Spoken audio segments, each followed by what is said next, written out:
Me in the whirlwind or the storm, look for me all around you. The words of Jamaica's first national hero, Marcus Mosiah Garvey, are named back in the headlines after Sunday's posthumous pardon by former U.S. President Joe Biden. I'm Dion Jax Miller. You're watching All Angles.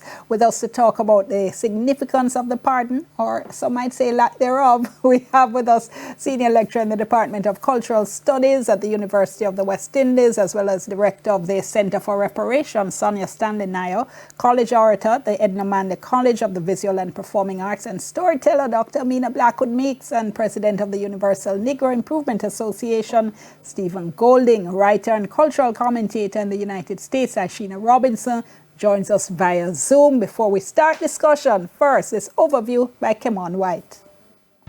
What I'll say is this, that while I think all of us are pleased with it and recognize it for, positive for Garvey, some people will have a more technical point. This includes a number of Garveyites who were saying that what they want is a complete exoneration. A resident of Marcus Garvey Way in St. Anne, reacting to news on Sunday that former President of the United States, Joe Biden, had issued a posthumous pardon for Jamaica's first national hero, Marcus Mosiah Garvey. The pardon came more than 100 years after his 1923 conviction and more than 70 years after his death in 1940. In a statement, Biden said that advocates and lawmakers had praised Garvey's global advocacy and impact. They also highlighted the injustice underlying his criminal conviction. He further noted that Dr. Martin Luther King Jr. described Mr. Garvey as the first man of color in the history of the United States to lead and develop a mass movement. Garvey was convicted of mail fraud in the U.S. as president of the shipping and passenger company, the Black Star Line, for supposedly using the mail to defraud someone into buying stock in the company. He served a part of a 5-year prison term for then U.S. President Calvin Coolidge commuted or reduced his sentence. He was deported to Jamaica in 1927. Mr. Garvey was a civil rights activist, journalist, and businessman who promoted Pan-Africanism, Black nationalism, and racial equality. He founded the Universal Negro Improvement Association, a group dedicated to uniting and empowering Black people globally. For years, supporters have called for him to be exonerated. They argued that Garvey was jailed because of his activism and skin color, and say the sentence was politically motivated. A pardon represents legal forgiveness. A commutation reduces the punishment but doesn't affect the conviction. An exoneration officially clears someone who had been convicted of a crime. Culture Minister Olivia Grange believes that the pardon is not enough and says she will be pushing for Garvey's name to be fully cleared. We will continue to work with the Garvey family, led by Dr. Julius Garvey, and all the other stakeholders, the Congressional Black Caucus, the UNIA, both political divide in this House. We'll be at one in this effort to push for the clearing of Marcus Garvey's name, and to remember, it's one aim, one destiny. Dr. Angela Brownberg had this to say. The conviction was the result of deliberate sabotage to provide a pretext, yes, for his conviction and deportation. Once the pardon recognizes that, we are clear in our mind that it is indeed for us an exoneration. Back in St. Anne, Stephen Gordon says the pardon is a step in the right direction. To know that the White House have finally seen it fit to follow up on what Coolidge did from in the 30s, to finally free up Marcus Garvey's name politically. What this is going to do, what is this going to do for all of Garvey's children psychologically going forward is going to be exponential. Only history could tell. So we feel very honored and privileged to be there, to be here on this day of all day when the media came, so we could broadcast our love for the Honorable Right Marcus Garvey. Kemon White for all. Thank you so much for that, Kemon. Aishina, I'm going to start with you. Tell me how you see this pardon. Well, certainly, I think it's good news, right? It's something that has been called for a long time from quite a number of parties particularly those who have been impacted by Marcus Garvey's teachings and his philosophy. But quite honestly, it's more symbolic than anything.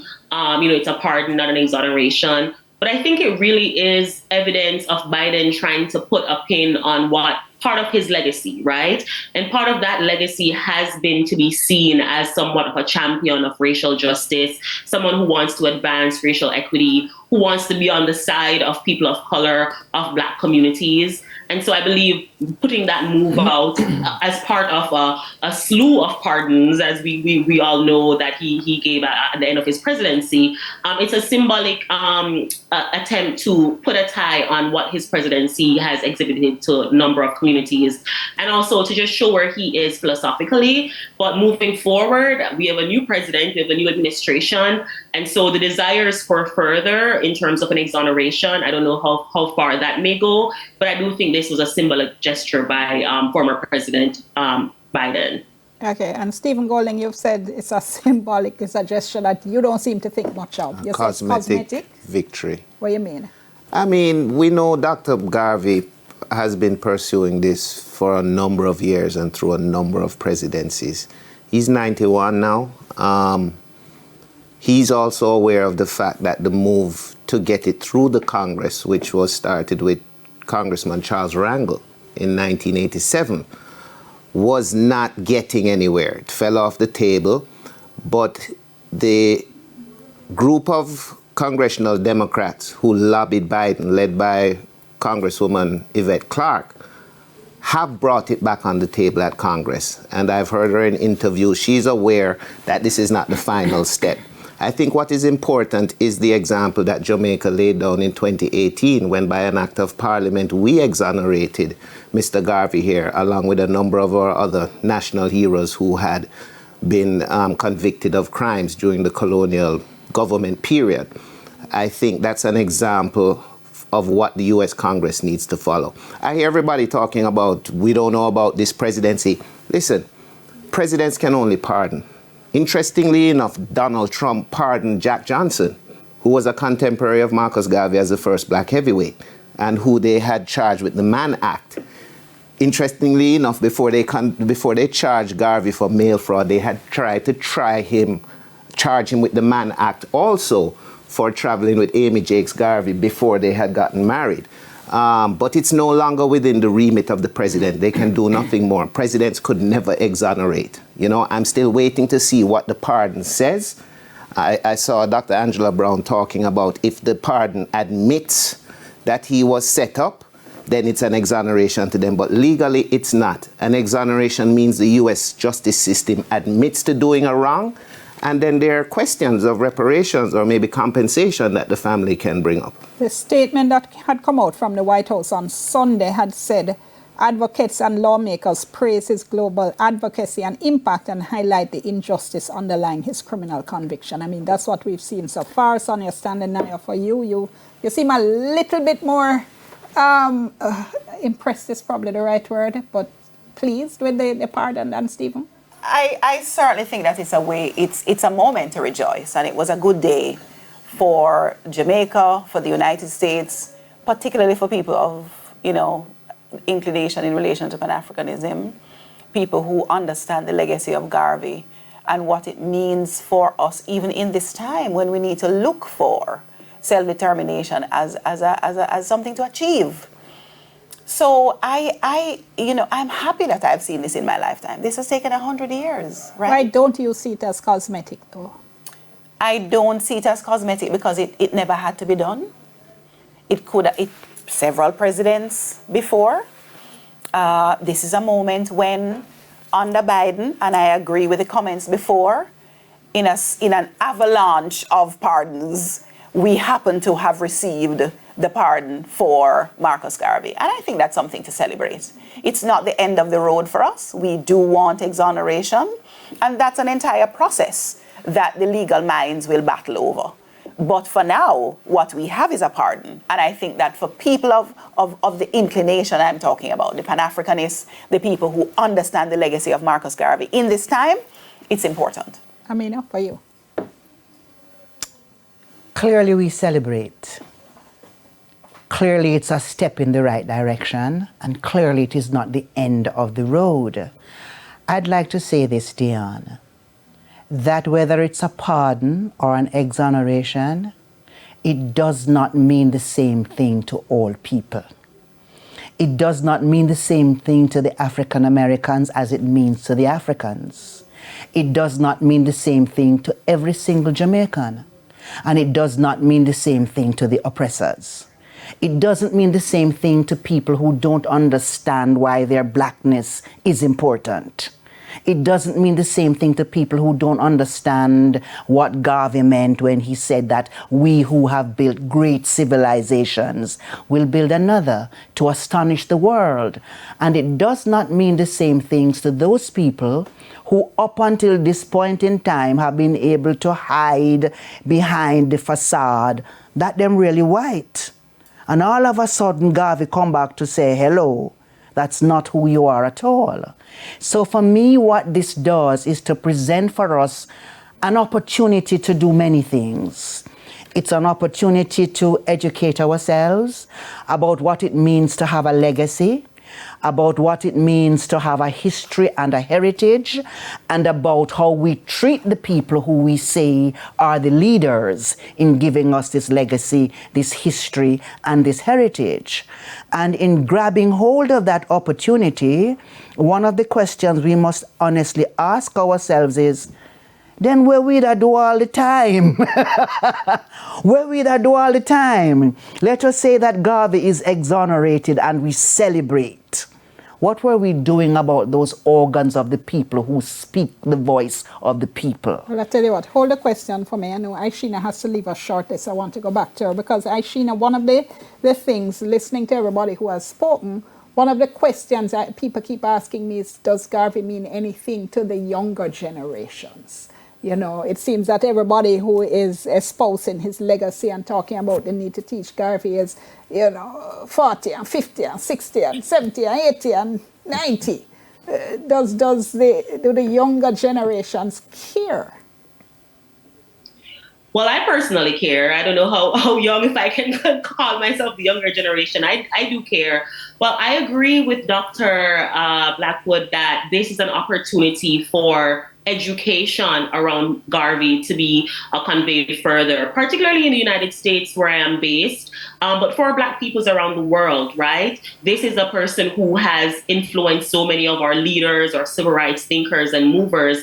But honestly, I think particularly in the United States, the education and the knowledge about Pan-Africanism, about the influences, about people like Garvey, about Garvey's philosophy, it's not as widely known as it should be. And in a moment right now when we have state legislatures across the United States passing laws that are limiting the teaching about history as it relates to race in particular, right? We see the connections between now there being a pardon for someone who did so much for Black people and the stories and the ways that he was fought back against by the state and by the system, right? And so for people to understand those connections and see how this has been done before and how these things can be repeated again, I think is really important. And I think this is an opportunity for that education to continue and for younger generations to understand the significance of Garvey. Who leads that process? So where does that come from? Especially as you're saying, for instance, among the Black communities in the U.S. It has to happen within our own communities. It has to happen in our families, in our churches, around our kitchen tables. It has to happen with parents telling their stories to their children, aunts and uncles and families having these conversations, sharing books, right? Sharing music. Burning Spear has concept albums that are about Marcus Garvey. These storytellers exist in our society and the stories exist, but we have to make sure that they aren't lost, that they are continuing to be passed on. I know you said the word story, and I immediately starts to talk up because that is absolutely her wheelhouse. But do you see that education in the different forms? Because, for instance, people don't want to be preached at, So it's a matter of how do we educate, but educate so that it's natural, it's fun, it's interactive, not like you back at school watching somebody in this boring civic ceremony. Sorry, I have a thing for these boring civic ceremonies.